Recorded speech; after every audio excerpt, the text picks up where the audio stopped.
آج کا سوال بہت زیادہ امپورٹنٹ ہے۔ سوال یہ ہے کہ نماز میں خشوع خضوع کیسے حاصل کیا جائے۔ دیکھیں، ویسے اس پر تو علماء کرام نے بہت زیادہ کتابیں تصنیف کی ہیں کہ نماز میں خشوع خضوع کیسے حاصل کیا جائے، اور کم و بیش کوئی 34 یا 35 طریقے علماء کرام نے لکھے ہیں، اور میں چند طریقے آپ کو بتاتا ہوں، چند ایسے مجرب طریقے کہ جن پر جب آپ عمل کریں گے تو اللہ نے چاہا تو نماز میں خوب خشوع و خضوع نصیب ہوگا۔ دیکھیں، سب سے پہلا جو طریقہ ہے وہ یہ ہے کہ گناہوں سے دور رہیں، کہ گناہوں کی نحوست یہ خشوع و خضوع کی راہ میں بہت بڑی رکاوٹ ہے، کیونکہ جو بندہ کثرت سے گناہ کرتا ہے وہ خشوع و خضوع نہیں پا سکتا، وہ نماز کی لذت کو نہیں پا سکتا، وہ نماز میں سرور نہیں پا سکتا۔ گناہ خشوع کی راہ میں بہت بڑی رکاوٹ ہے۔ دیکھیں، جو بندہ اپنی آنکھوں کو حرام سے پر کرتا ہے، جو بندہ بد نگاہی کرتا ہے، جو بندہ اللہ اور اس کے رسول صلی اللہ علیہ وآلہ وسلم کے احکامات کی خلاف ورزی کرتا ہے، خصوصاً وہ گناہ کہ جن کا تعلق نگاہوں سے ہے، تو وہ گناہ جو بندہ کرتا ہے وہ کبھی بھی نماز میں خشوع و خضوع نہیں پا سکتا۔ اور جو بندہ اپنی آنکھوں کی حفاظت کرے،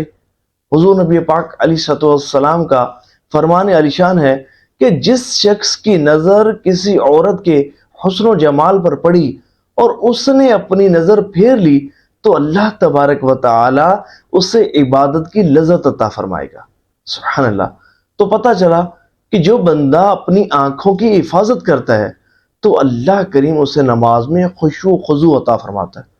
اور بارہا مرتبہ اس کا تجربہ کیا اور اس حدیث کو درست پایا، اور حقیقت میں ایسے ہے کہ جو بندہ اپنی نگاہوں کی حفاظت کرتا ہے تو اللہ تعالیٰ اسے نماز میں خشوع و خضوع نصیب فرماتا ہے۔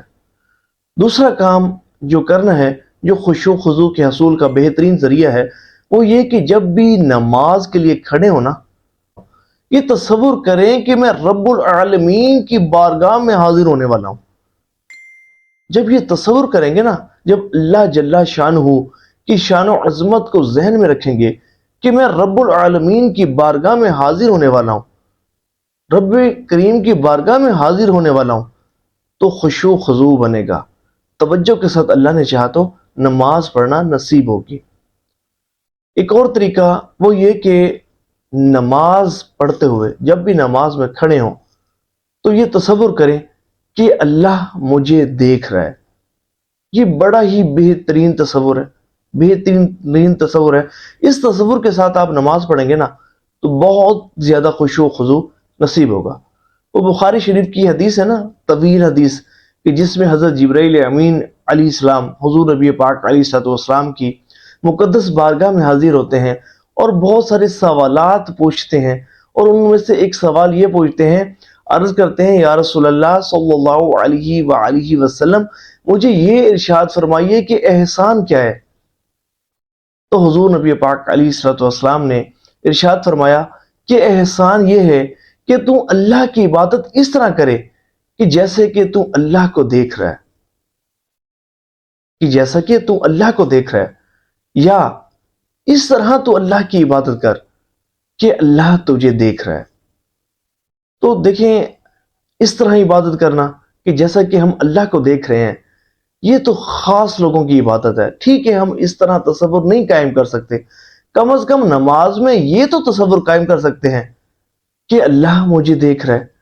جب اس تصور کے ساتھ آپ نماز پڑھیں گے نا تو آپ کی نماز کامل توجہ کے ساتھ، حضور قلب کے ساتھ اور خشوع و خضوع کے ساتھ ادا ہوگی۔ تیسرا تصور آپ نے نماز میں جو کرنا ہے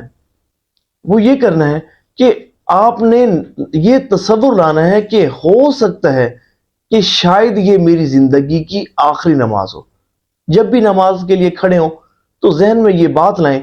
ہو سکتا ہے کہ یہ میری زندگی کی آخری نماز ہو، میں اس نماز کو خشوع و خضوع کے ساتھ پڑھوں۔ خود حضور نبی پاک علیہ السلام کا فرمان علی شان ہے کہ تم میں سے جب بھی کوئی نماز پڑھے تو رخصت ہونے والے کی طرح نماز پڑھے، اور یہ تصور کرے کہ گویا آج کے بعد وہ کبھی بھی نماز نہیں پڑھ سکے گا، اور اپنی اس نماز کو آخری نماز تصور کرے۔ تو جب اس طرح آپ نماز پڑھیں گے، اپنی نماز کو آخری نماز سمجھ کر، اپنی زندگی کی آخری نماز سمجھ کر آپ نماز پڑھیں گے، تو یقیناً خشوع و خضوع نصیب ہوگا، یقیناً حضور قلب نصیب ہوگا۔ اور ایک تصور جو میرے حضور نبی پاک علیہ الصلوۃ والسلام نے ارشاد فرمایا، جو خشوع و خضوع کے حصول کے لیے بہترین ذریعہ ہے، وہ یہ کہ تصور کریں، نماز میں موت کا تصور کریں۔ حضور نبی پاک علیہ الصلوۃ والسلام نے ارشاد فرمایا کہ اپنی نماز میں موت کا تصور کیا کرو، کہ جو بندہ نماز میں موت کا تصور کرتا ہے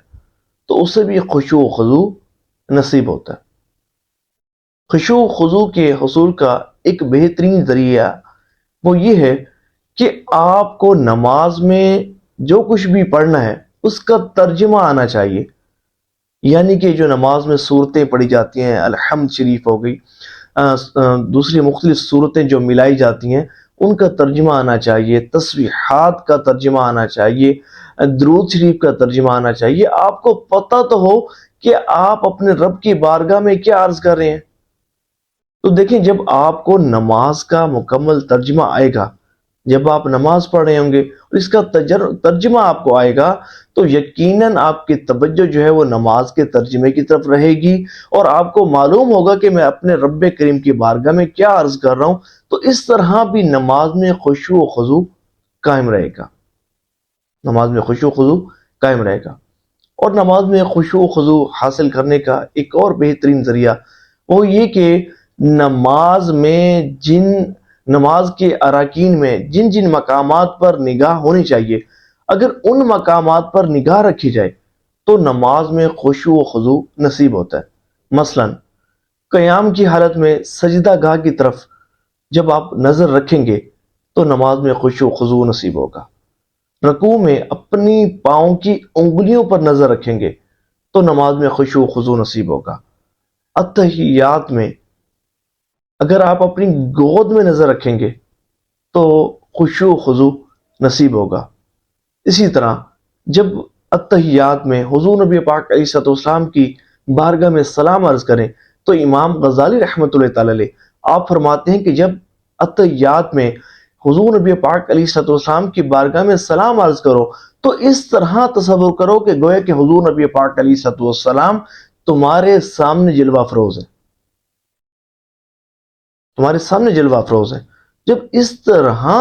تم جو ہے وہ سلام عرض کرو گے تو یقیناً خشوع و خضوع بنے گا۔ اور یاد رہے کہ اگر کسی شخص کو خشوع و خضوع کے ساتھ نماز پڑھنے کی توفیق نہیں ملتی تو وہ اس وجہ سے نماز پڑھنا نہ چھوڑے،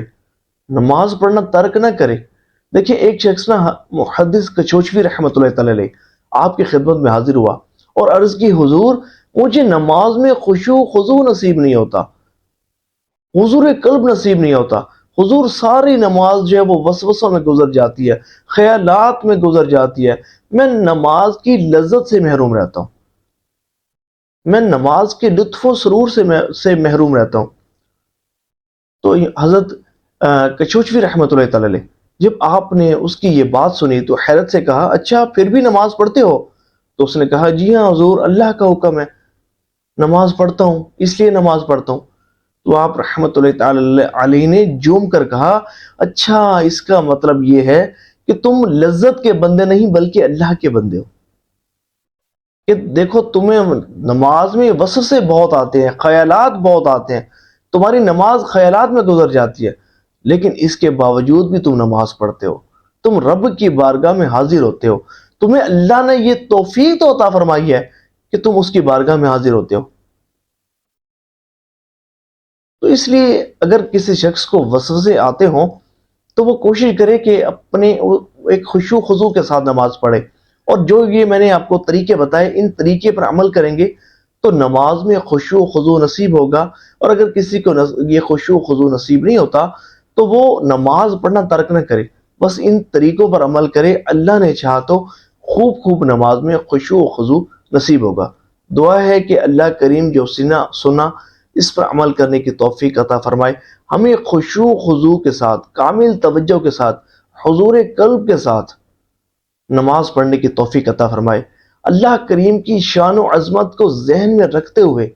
نماز پڑھنے کی توفیق عطا فرمائے۔ ثواب کی نیت سے اس ویڈیو کو شیئر بھی کیجیے گا اور لائک کے ساتھ کمنٹس میں اپنی نیتوں کا اظہار کیجیے گا کہ آپ کس طرح نماز پڑھیں گے، اور یہ ویڈیو سن کر آپ کا کیسا ذہن بنا کہ کس طرح جو ہے وہ آپ نماز پڑھیں گے۔ دعا ہے کہ اللہ کریم جو سنا اس پر عمل کرنے کی توفیق عطا فرمائے۔ آمین بجائے خاتم النبیین وصلی اللہ تعالی علیہ وآلہ وسلم۔ صلو علی الحبیب صلی اللہ تعالی علی محمد صلی اللہ علیہ وآلہ وسلم۔